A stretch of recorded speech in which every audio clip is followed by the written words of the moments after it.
Matagal na nilang ginagawa ito, which kaya nga naka-achieve na rin sila ng following ng mga customers. Ang takot nga ng CIDG doon kasi sa dami ng kanilang mga parokyano, umaabot na pati yung mga nefarious groups, mga gun for hire groups, nagiging kliyente na nitong grupo na ito.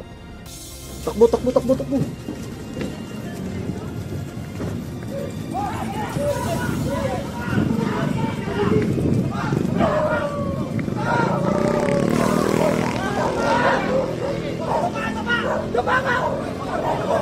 Sa isang gasoline station na ito sa Santo Tomas, Batangas, nakatakda ang gagawing pagbili ng undercover police ng matataas na kalibre ng baril mula sa suspect.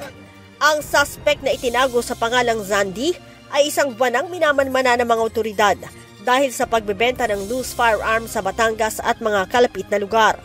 Ayon kay Criminal Investigation and Detection Group Director, Police Brigadier General Christopher Abrahano, 700,000 piso ang halaga ng 3 baril na kunyari ay bibilhin ng mga otoridad.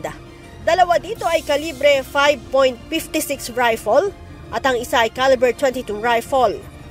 Through an informant, meron nang dinidevelop yung ating CIDG doon sa Batangas. So, dinevelop itong information na ito at eventually nakapagkasa sila ng deal. Nahikayat nila itong dalawa na makipag-transact sa kanila. And so, kinasangay ang operation. Bukod sa mga baril, nakuha din sa suspect ang magazine at 30 kahon ng mga bala.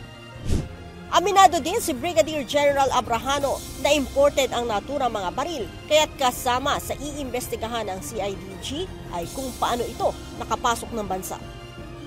Tama yung observation mo, Leia, no? These are not ordinary loose firearms.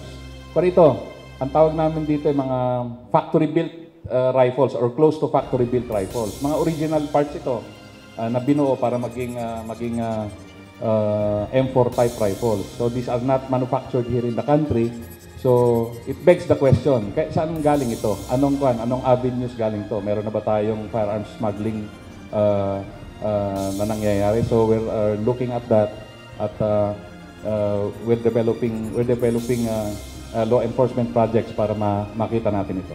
Sinabi pa ng General, bukod sa isa pang suspect na nakatakas, hinahanap din ng mga tauhan ng CIDG ang iba pang kasabwat ni alias Zandy. Si alias Zandy ay nahaharap sa kasong paglabag sa Republic Act 10591 o Comprehensive Firearms and Ammunition Law para sa illegal possession of firearms. With the confiscation of these firearms, we remove from circulation these instruments of crime. Thereby, we significantly prevented crimes in the society. Leia Ilagan, UNTV, News and Rescue. Diyos ang aming sandigan, serbisyo publiko ang aming pinahahalagahan.